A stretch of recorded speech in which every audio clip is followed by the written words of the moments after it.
We're here to talk about passing your check ride. So, here's a little bit about me briefly. I'm from Seymour, Indiana. I'm a Gold Seal Master CFI, Red Brothers Master Pilot.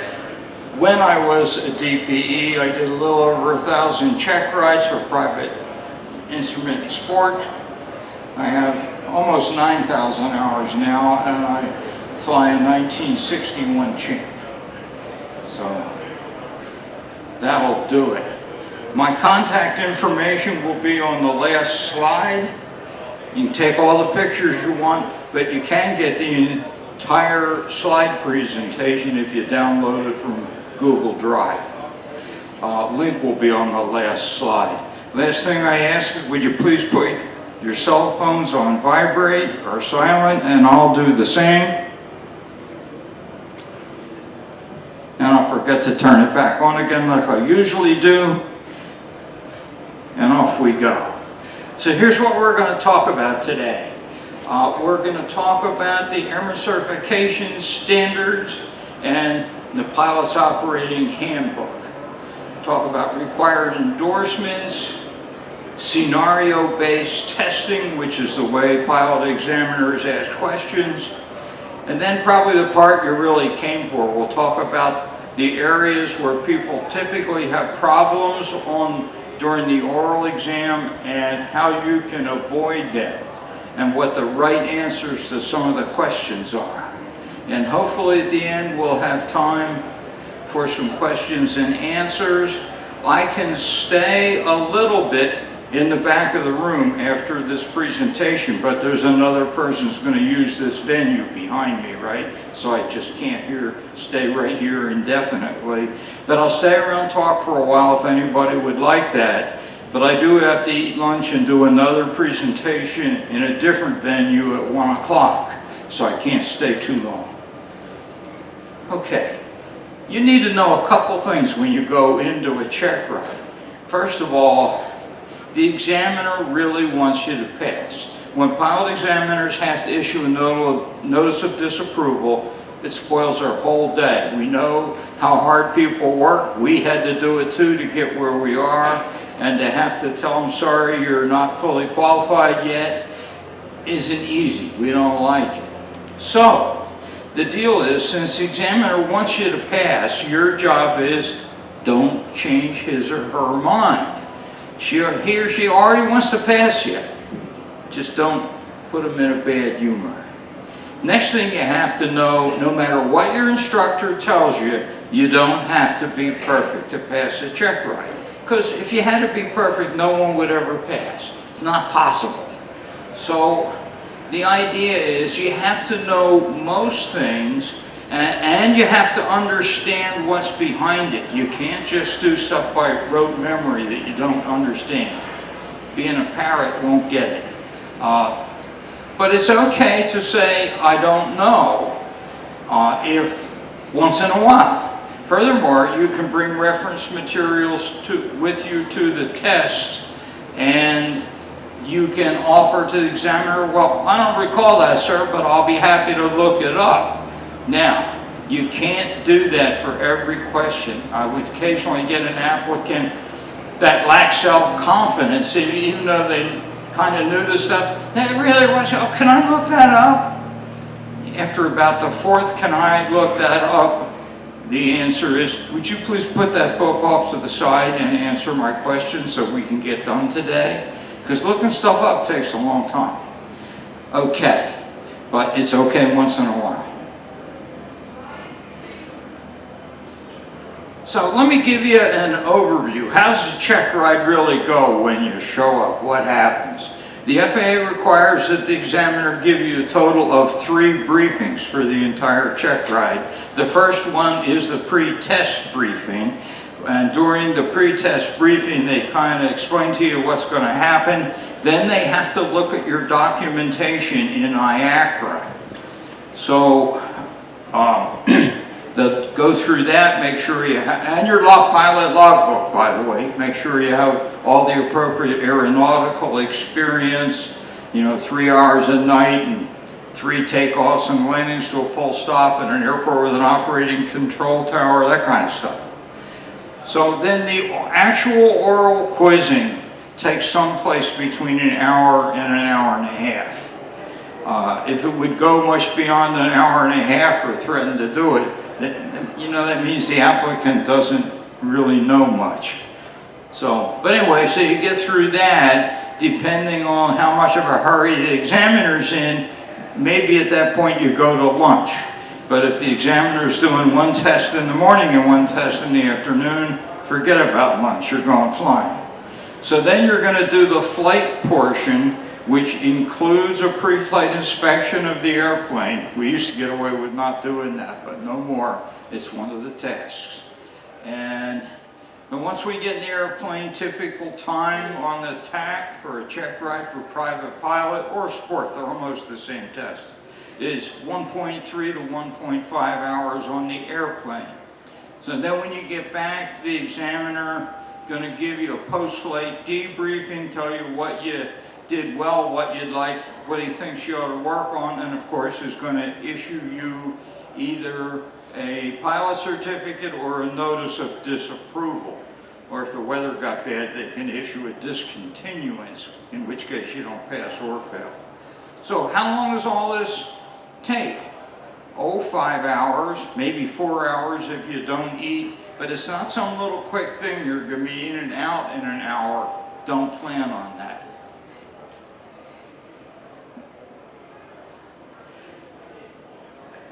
I'm going to talk about the importance of the Airman Certification Standards booklet. There's no requirement that you have one.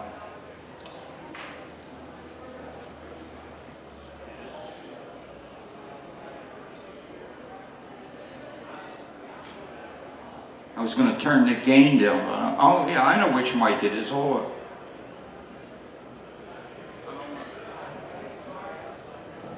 I don't want to squeal for the whole presentation.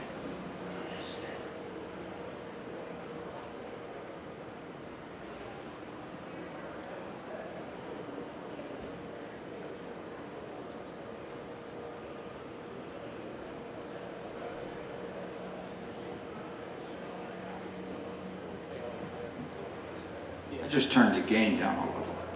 I've been doing them here a long time, right? They were going to come help. They were going to come save me. Okay, so anyway, there's no requirement for you to have an ACS. But if you don't have one, you're missing the boat. The ACS is the common ground between the instructor, the student, and the DPE, because it tells you exactly what you're going to be tested on and tells you exactly what the standards of acceptability are. So, if you know, the examiner knows, and the instructor knows, it really helps to have a good outcome. So get yourself an ACS.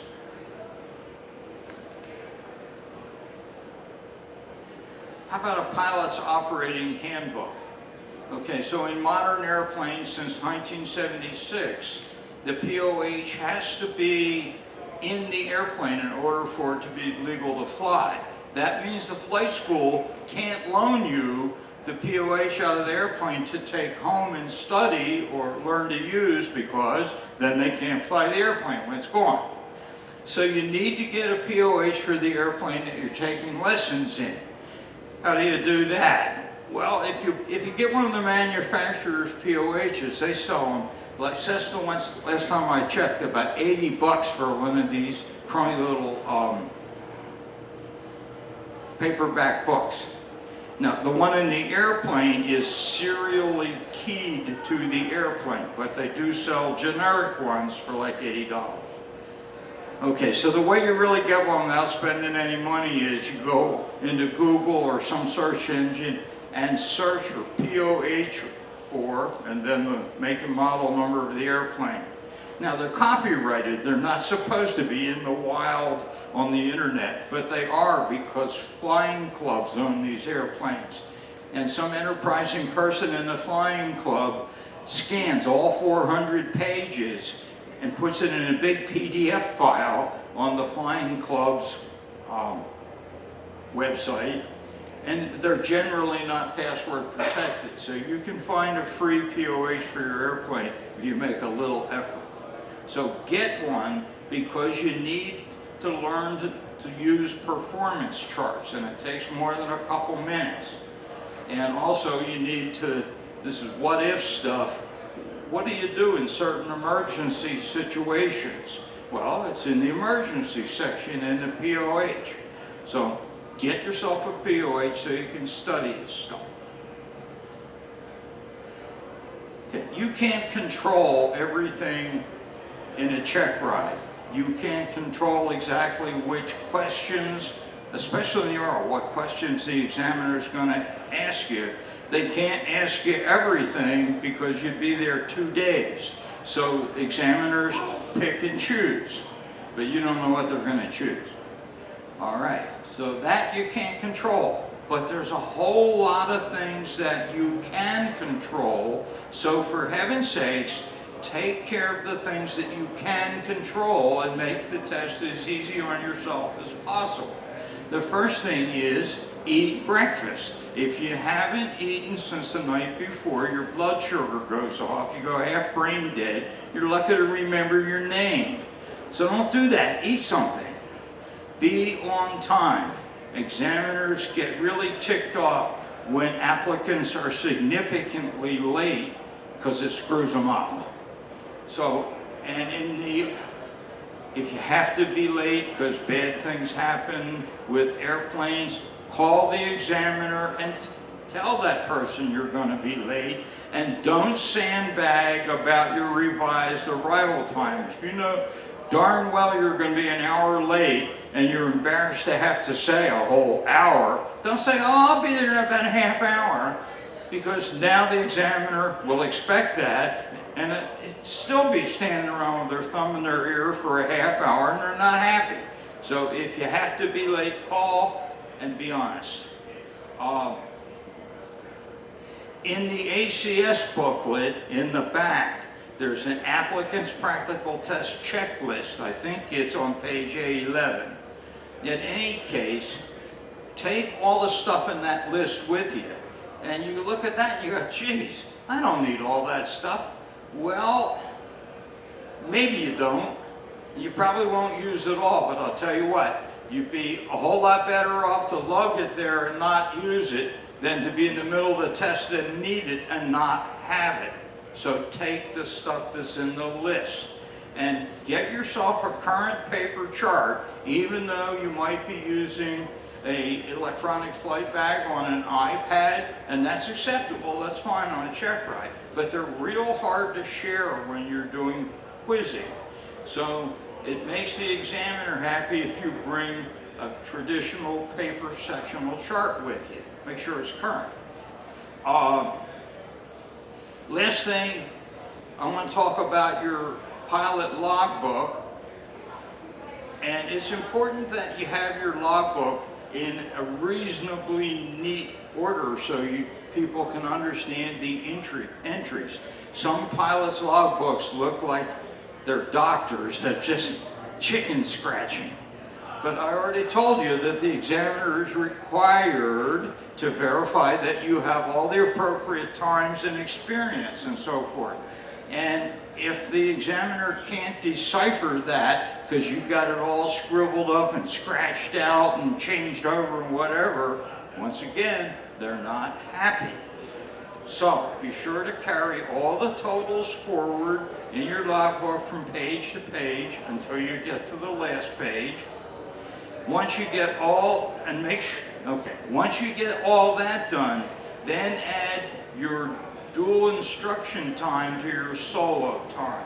Dual plus solo should equal the total in your right-hand column, which is generally called total duration of flight. For basic ratings for sport pilot or private pilot, that works. Dual plus solo has to equal total. Above that, you get interplay between the columns and it doesn't work. But do that check, because the examiner's going to do it, see? And when the examiner does it and they don't match, then they know there's mistakes in your logbook, And now they begin to wonder, oh, are any of those mistakes in the areas that are required? And now they're uncertain and they're unhappy as well.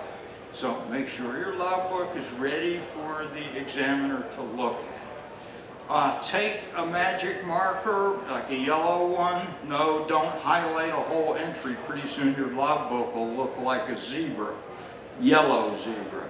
But just take the point and put a little dot, like my bullet points on the slide, next to the important entries where your required nighttime is, and your required control tower landings, and your long cross country, because those are the things the examiner is looking for. Make it easy for that person to find them. You have to have several endorsements, and I'll tell you which ones they are in a minute. And you got to make sure that you actually have the endorsements, because if you don't have the endorsement, the examiner is not allowed to give you the test, and you just likely get sent home. And oh, by the way, it'll keep your money. Finally, you need some sort of record of having completed ground school, because the FAR requires that you have a record of ground and flight instruction. That the actual FAR actually mentions the ground instruction first. So, in most pilots' logbooks in the back, there's 3 or 4 pages that are set up just for the purpose of recording ground instruction. Your instructor will have given you ground instruction. Your instructor will have charged you for the ground instruction, but half of them can't be bothered to log ground instruction. Don't let them do that. Make your instructor log the ground instruction. Oh, I'm about ready for the check ride. I don't have any logged. Go find your instructor and tell them to rack their brain and put something in there. A page of entries will do it, 6 or 7 entries. The pilot examiners aren't required to look at each entry and determine that you've had instruction in each subject. We're just required that you have a record of ground instruction. So if we see a page or a page and a half entries, we're happy.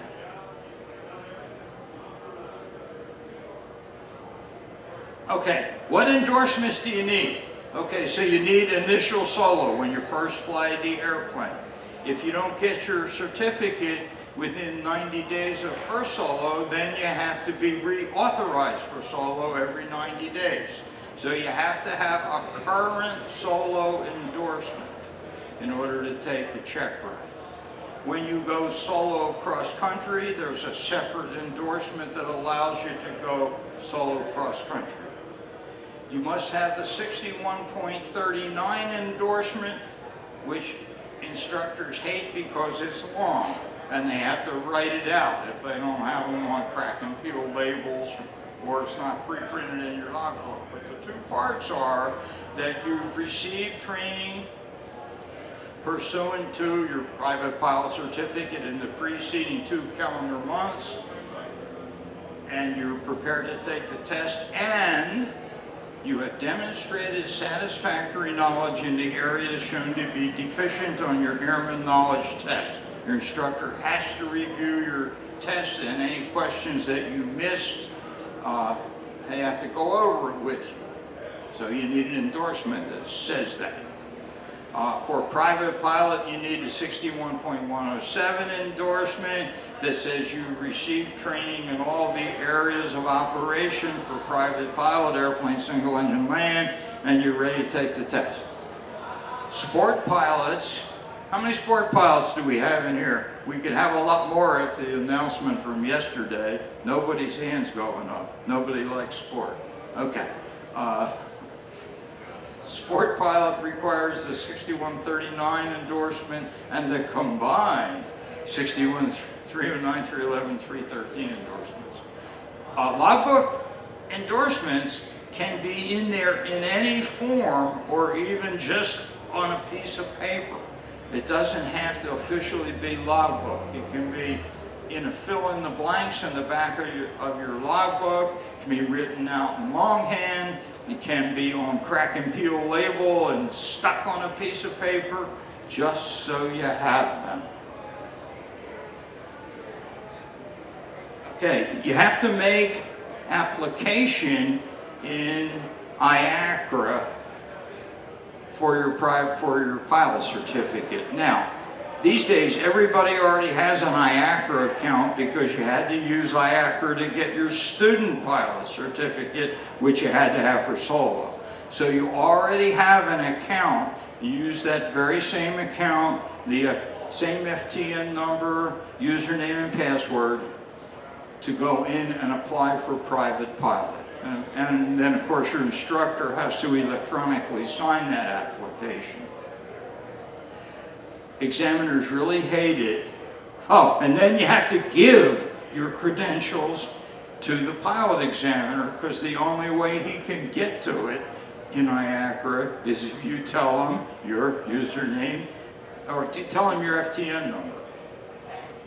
And we really hate it when you ask people, an applicant, for their FTN number, and they said, gee, I don't know where that is now. Oh, you're coming to me and you want me to test you and issue you a pilot certificate, but you can't even be bothered to keep track of something as important as your FTN number. We're not thrilled. So I tell students that I train, take your logbook, write your FTN number, your username, and your password in the front of your logbook. People tend to put things in their cell phones these days, you know, but cell phones get lost, they get dropped in toilets, they get run over by cars, and what do? You go get a new cell phone. Oh, now you don't have that information anymore.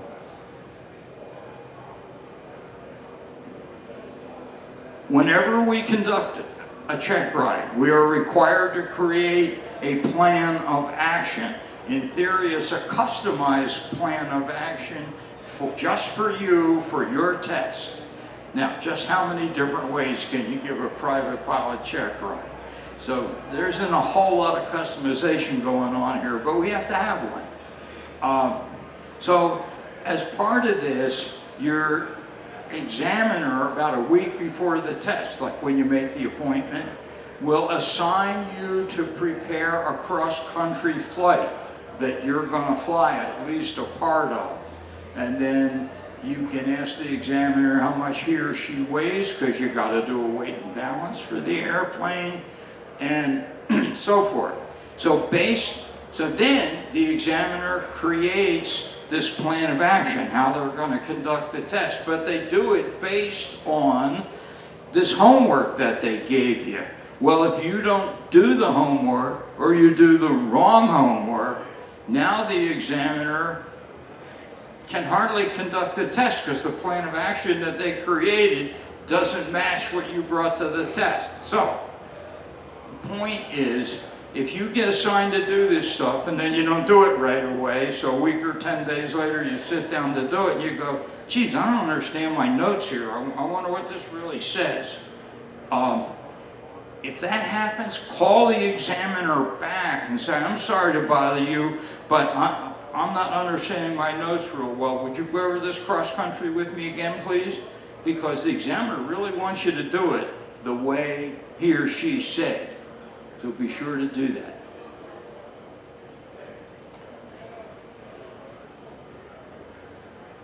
Okay, I said we'd talk briefly about scenario-based testing.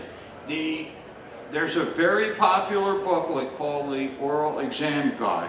What it has is sample oral questions in it. And they're good, they're well written, and I'm not saying you shouldn't have one of these things. But if that's all you know, if you just read the question and you manage to more or less memorize the answers, you know, boy, I'll ace this test. I got this whole blue book memorized.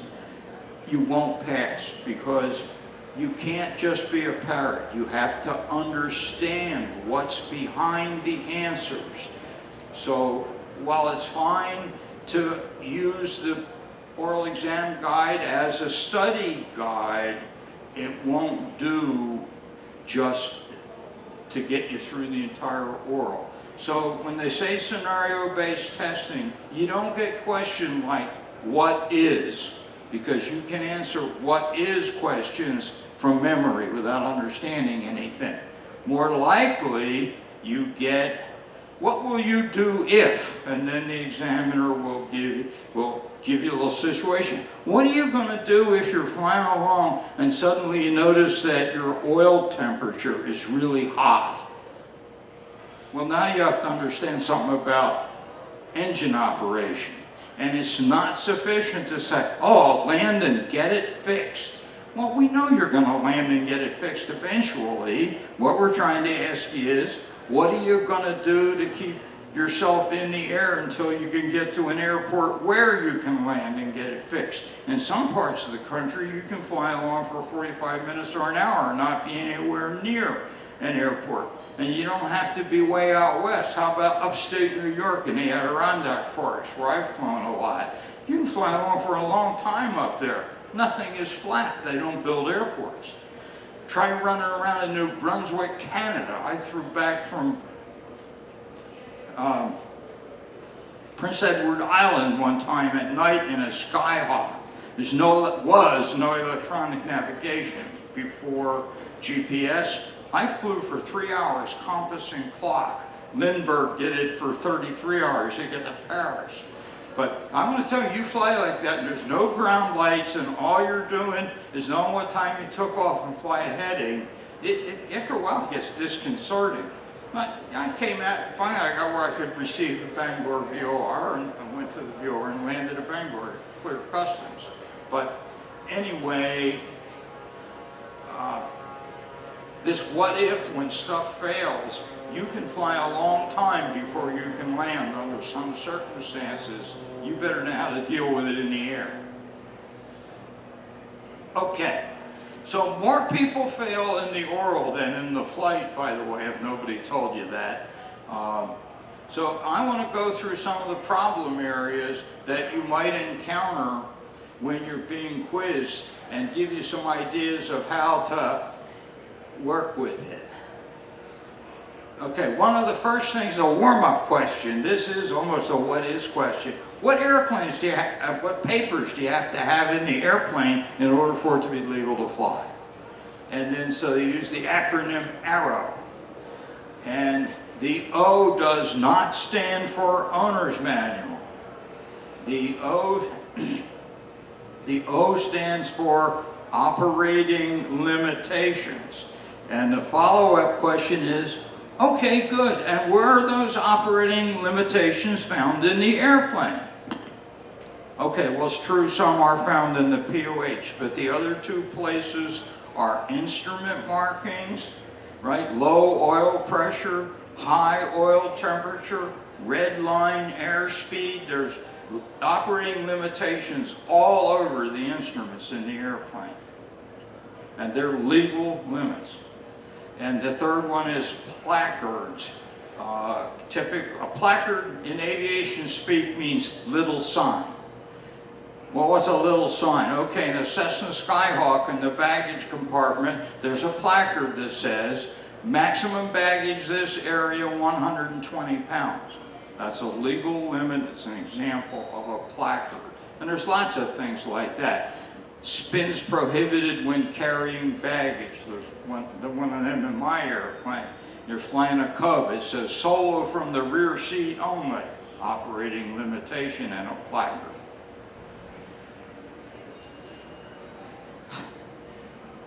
So you need to know what it takes to keep your airplane that you're flying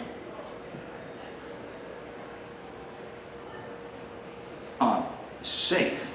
So what happens on a pre-flight if you find something that's broken? Can you fly the airplane? So you have to know how to deal with this, and people have trouble with it. So there are three kinds of equipment in an airplane. There's standard equipment, optional equipment, and required equipment. Anything that's required has to be in the airplane and it has to work. So in modern POHs, there's an equipment list in the back. There's, in fine print, there's 3 or 4 pages, a couple hundred items. Then they're coded S, O, or R. The ones that are required. And So the first thing you have to do is determine, is the thing that doesn't work is required or optional. So we'll start with required. If something's required, like the fuel gauges, you turn the master switch on the fuel gauges, say empty. You already looked in the tanks and they're 3/4 full, and you know that. You say, well, I only have an hour flight. I can certainly get home and I'll gas to spare. Too bad. You can't fly an airplane without operating fuel quantity indicators, whether you think it's okay or not. FAA says it's not okay. So, if you discover something that's required, you have two choices. First two were, was it required or optional? Next two choices is, what do you do now? If it's required, you have two choices. You can fix the airplane where it sits, or you can go to the local flight standards district office and ask for a ferry permit, one-time permission to fly it somewhere where you can get it repaired. That's your only two options. Or abandon the airplane, but most people aren't willing to do that. If you have an old airplane and you don't have a coded list of equipment, if it's a fairly simple airplane, you can go to FAR 91.205. There's a listing that tells you what you have to have. Okay, here's an example of an airplane. This is a J3 Cub, pretty simple airplane. It has all the instruments in this picture are all that's required for day VFR flight. All this other stuff in your fancy Skyhawk is optional. So just to give you an example, it's not much is required. Okay, so now everything that's not required is optional. If it's optional, now it becomes up to you, the pilot. Do you want to fly the airplane with that thing not working, or do you want to get it fixed? So you decide. You say, I'll fly it. I don't care about the turn coordinator. Then you have two choices, though. You can't just hop in and fly it. You either have to placard the offending non-functional item inoperative, or take it out of the airplane. Now, take it out of the airplane usually requires an A&P mechanic, right? Might require a weight and balance change. So pilots often will placard something inoperative and just fly the airplane if they don't care about it. And there's some more details than that, but if you know just this much, I'll tell you what, the pilot examiner will be happy. Okay, and speaking of safety stuff, don't bring an unworthy airplane to a check ride. Now that sounds pretty basic, right? You wouldn't bring a broken airplane to the examiner to do a check ride in it, but we get to see it more often than you would imagine.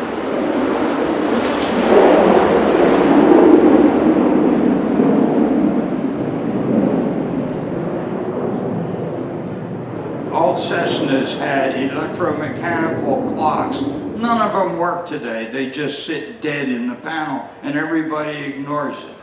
Okay, clock's not required, right? So it's optional. I've got a cell phone, I've got a wristwatch, I don't care, I'll fly the airplane. That's okay, but it has to be placarded inoperative. So make sure you have all the placards that you need.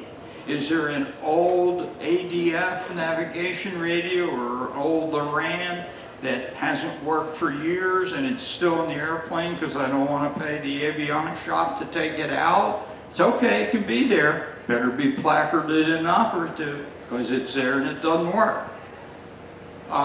One of the things we often get is the emergency locator battery, and then separately the transponder certification have to be current. Now, you say, well, Doesn't the flight school take care of that when they do the 100-hour inspection or the annual? Sure they do, but it was last done 3.5 months ago, and it was current then, so they didn't do anything. And they're not buying these batteries in advance, they're expensive. You need to look in the logbook and make sure that stuff is current when you're gonna take the airplane for the check ride.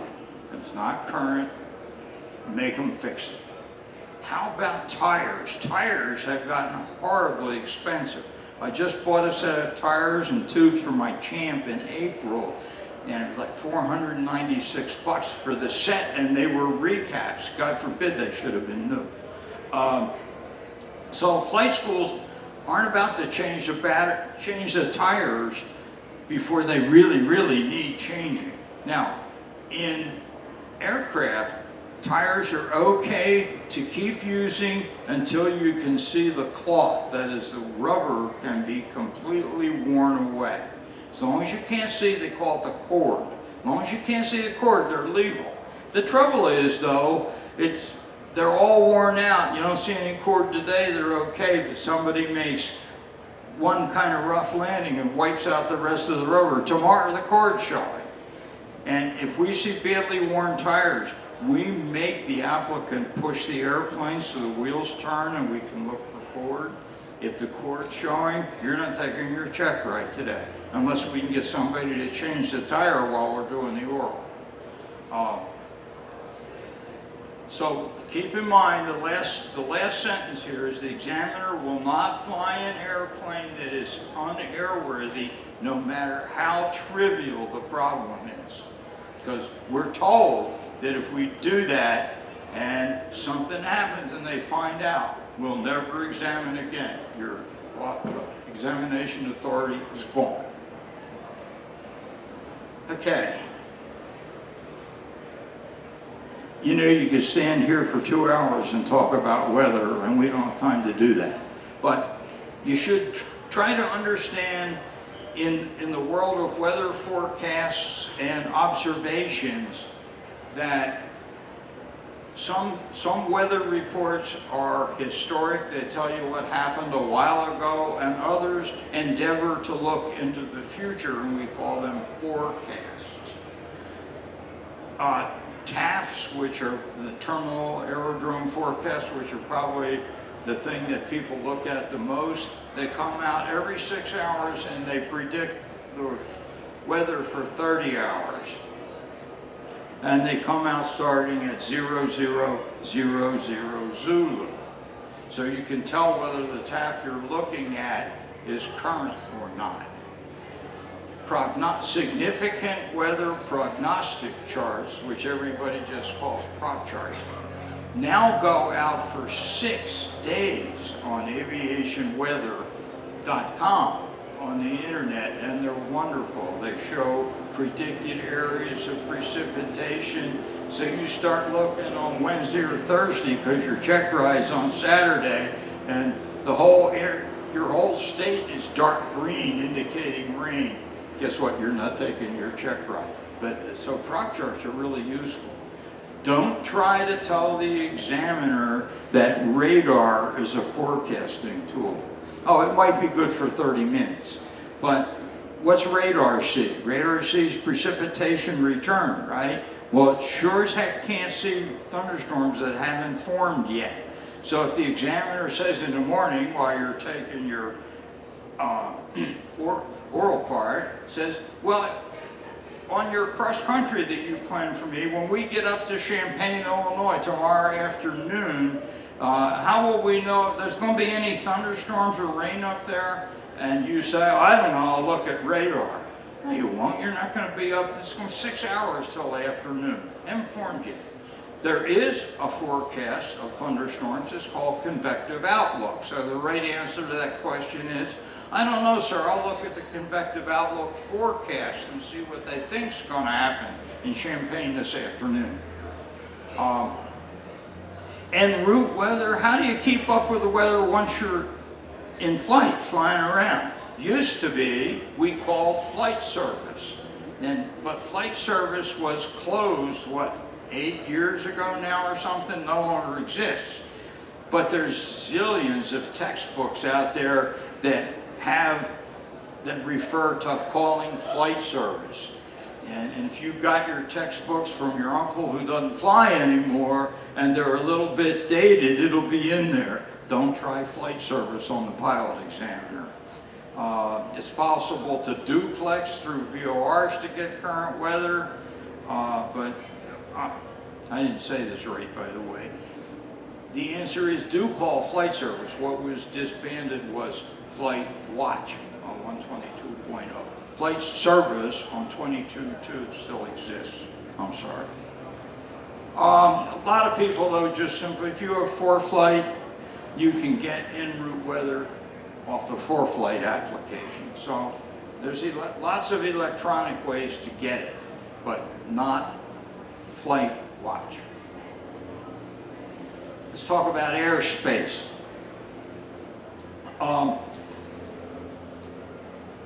Most people know where A, B, C, and D airspace is and can readily tell the pilot examiner, so we're not going to review that. People get confused when they get to E and G. And up until, I don't know, 25 years ago, I had trouble teaching this. And then a pilot examiner, actually before I was one, told me how to teach it so people would understand it. So the deal is, everywhere that classes B, C, and D don't touch the ground, there is a thin blanket of class G. G is for ground. A thin blanket of class G near the ground, and then above that is E all the way up to the next airspace, which is generally class A at 18,000 feet. So the only thing that changes is how thick is the layer of class G. So most airports, they have a magenta circle around them. There's several on the left side of the screen. Inside the magenta circle, class G is 700 feet thick. Outside the magenta circle, class G is 1,200 feet thick. And above those two altitudes is class E. And that's where the airspace exists. And once you think of it that way, then you can pretty readily remember it.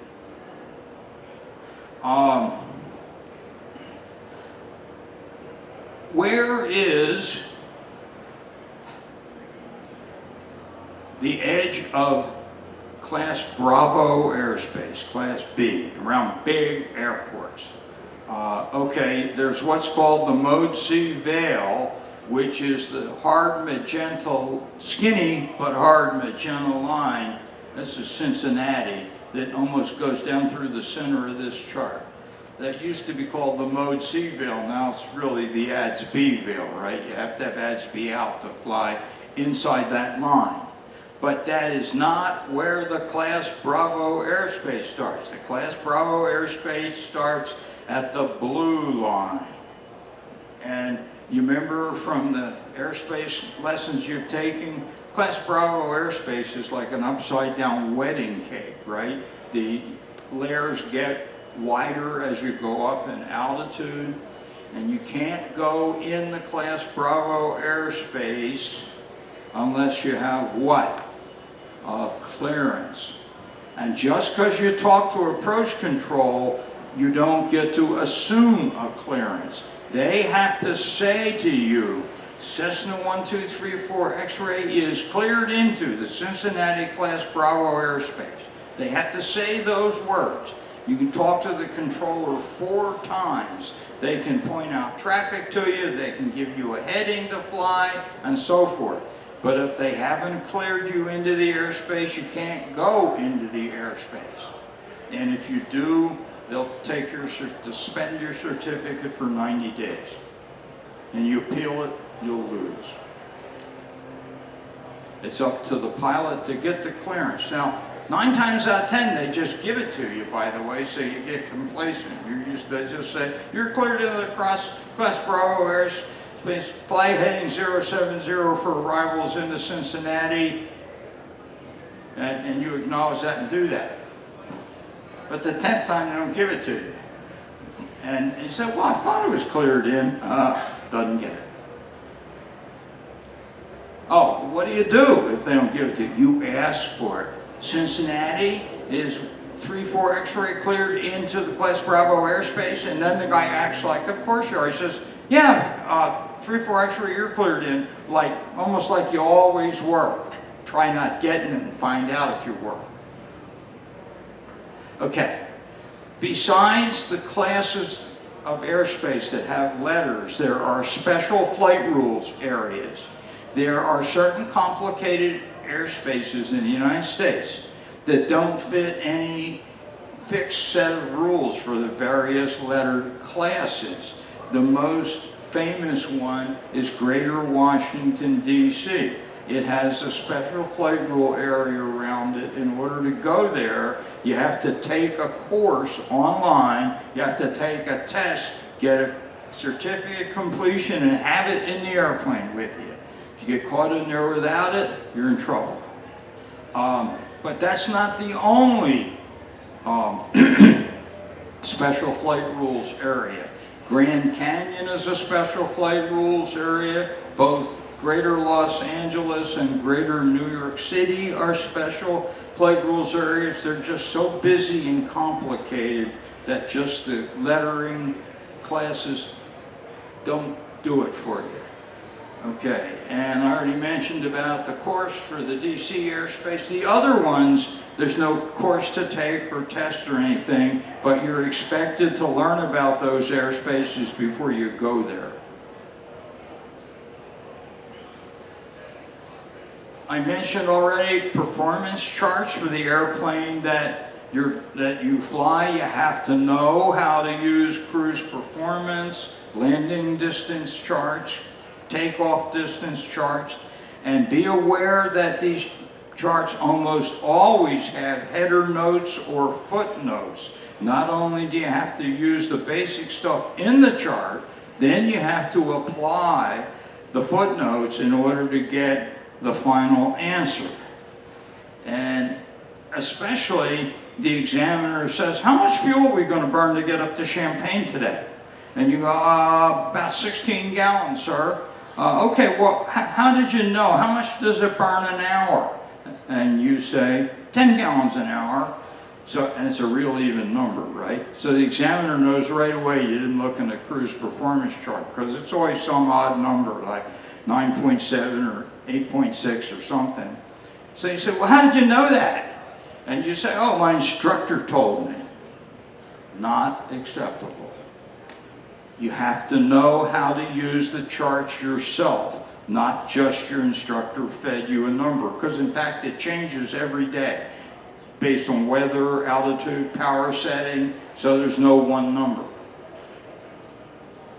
Takeoff and landing distance, same kind of thing. You have to know how to use the chart. There's a cruise performance chart for a Cessna 172. My notes at the top say for true airspeed, I used to take off 5% of what was in the chart because the airplane simply won't go that fast anymore. And it's really hard to lean them precisely enough to get down to the fuel burn that's in the chart. So I always would do the whole chart thing and then add 10% of the gallons per hour to give myself a little fudge factor. Takeoff distance, the notes in this chart are header notes. Up at the top where it says notes talks about adding distance when there's high density altitude, decreasing distance for headwind, increasing distance for tailwind, increasing distances by 15% if you're operating off grass. You have to apply those factors to get the right answer in the end. I get people and their POH is given in, the temperatures are given in degrees Celsius, right? And we in this country don't generally think in Celsius. We're Fahrenheit people over here. And they go, oh, I don't know how to convert that. Well, first of all, any old E6B has a temperature conversion little chart down at the bottom on the face. They all have it. If you do this in your cell phone, you can readily come up with a conversion chart on your cell phone to do that on the internet. So, oh, and if you have a Cessna, the page right before the performance charts has a conversion table in the POH. And people sit there with the POH in front of them and tell me they can't convert it. I know they never spent much time looking at the manual. Oh, we don't have any sport pilots, but I'm here to tell you that traditionally sport pilot airplanes don't give you much information in their POH, and they only give you takeoff distance and that stuff at sea level, and that's it.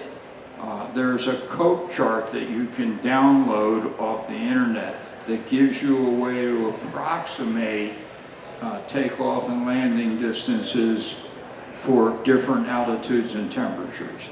So if you need to do that, download yourself a code chart. Flight plans have gotten somewhat complicated. The International Council of Aeronautical Organizations, I think that's what that stands for, that form is now universally used around the world, including the United States. We were a long time getting there, but we do it now. And one of the tasks is preparing a FAA flight plan form that you would file with flight service. Now, if you have ForeFlight or FlyQ or any of the navigation programs, they create them for you, and that's acceptable. So I don't have time to spend talking about how you do all this, but get your instructor to tell you, because you might get asked. Aircraft systems and malfunctions. We're allowed to test stuff together. So I already told you your questions. What happens if the oil temperature is real hot or the oil pressure goes real low? What happens if your idiot lights come on, tells you have an alternator failure? What do you do now? There's a procedures in the POH. A favorite question is to say, what happens if the battery goes dead in flight? Does the engine quit? If it's in your car, if your battery goes dead, the engine stops running. But it's not true in airplanes because their ignition system comes from magnetos. And as long as the engine's turning over, it creates its own spark. Anyway, if you can't remember stuff, this is a good time to say, I can't remember that, but I'd look it up in the POH, and of course I always have it in the airplane with me because I'm required to have it. So you're going to get quizzed about this stuff. Aeromedical factors, middle ear and sinus. If you take somebody for an airplane ride and you're finished riding around, you come back to the airport, you start to descend and your passenger says, oh, my ears hurt. What are you going to do about that? Okay, so the answer is, first you tell them to do the Valsalva maneuver, which is pinch your nostrils shut, close your mouth, and try to blow out so you look like a chipmunk. But that increases the pressure inside your head and makes it equalize a higher pressure outside your ears, and they'll generally clear. But about 1 person in 10 can't clear doing that, and they complain bitterly how much their ears hurt.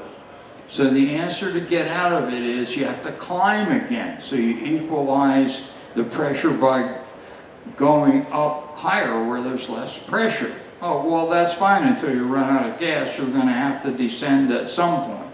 So what you do is you go back up as high as you were during the ride, approximately, then get them to do the Valsalva maneuver. And since now the pressure differential is very low, it'll probably clear. Then you tell them, about every 5th breath, you're going to have to do that Valsalva maneuver again while we're descending to get back to the airport. The FAA doesn't approve of certain drugs. They've become more liberal in recent years, but there's still some you can't take. So if your doctor wants you to take some medication because you're sick, either don't plan on flying while you're taking it, but especially if your doctor says, oh, that's an ongoing condition, you're going to have to take this medication every day for Lord knows how long, maybe the rest of your life. Before you start taking that, you better check with an airman medical examiner and make sure that it's an acceptable medication. And you can look it up online and get an idea, but that's not definitive because many people take more than one medication, and medications have interactions. And human beings called doctors know about medication interactions, and your airman medical examiner can tell you whether this combination is going to be okay. And then if it's something the FAA says, no, you can't take that, then you have to go back to your regular doctor and say, is there an alternate medication I could take for this? I mean, you got to work this out if you want to keep your certificate. And you're not doing sport pilot and flying around on your driver's license. There's a scuba diving question. What do you, if you're going to take somebody flying and they've recently been scuba diving, what's the rule? Well, it's complicated and it's hard to memorize. So a good answer to that is just don't take anybody up the same day they've been scuba diving.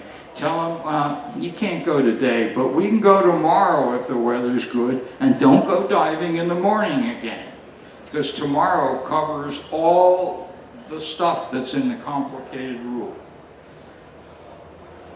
You have to know how to do spins, except you don't have to actually do them in the airplane. It's an oral question. You're expected to know the procedure.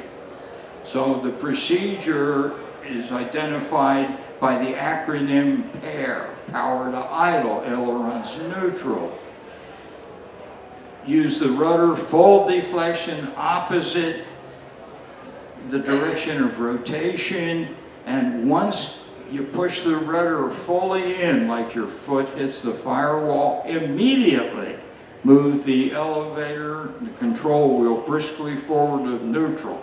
Most airplanes will stop spinning in a half turn if you do that. Although, I'm here to tell you, when you do that, you end up in a 60-degree nose-down dive. And in normal training, you've only ever seen 15 degrees down, so it looks like you're going straight down if you're not used to doing them. So it's a little disconcerting the first time. But anyway, just gently add back pressure and recover back to level flight. Then they come right out. So you have to be, that's one you can just memorize and repeat back to the examiner. They'll be happy if you know that much. You're not allowed to, so on this one, by the way, you can't say, I don't recover the procedure, I'll look it up. Why can't you do it? Because you drop the airplane into a spin in flight. You're not going to be getting the owner's manual out and paging through it to find the recovery procedure. Might take a little longer than you have. So what happens if you fail the test? It's not the end of the world. I'll fess up and tell you I failed the test for double I, instrument instructor. And so what you have to do is go take additional training in the area that you failed on. Then you have to get the 6149 retest after failure endorsement, and you have to put a new application into IACRA because the first application you put in got consumed by the failure. The good news is you only get retested on what you failed. They don't go back and do other testing over, and if there's anything that you didn't get around to during the original test, you have to be tested on that. Finally, there's an additional cost, but most examiners don't charge the full amount again. I charge by the hour for retests, and if they just failed on one little thing that we could get by with, including the paperwork, about an hour, hey, it was good. I just charged them for an hour. So I think that's the end of it. Oh, no, here's what we're going to do tomorrow. Let me do a little advertising here.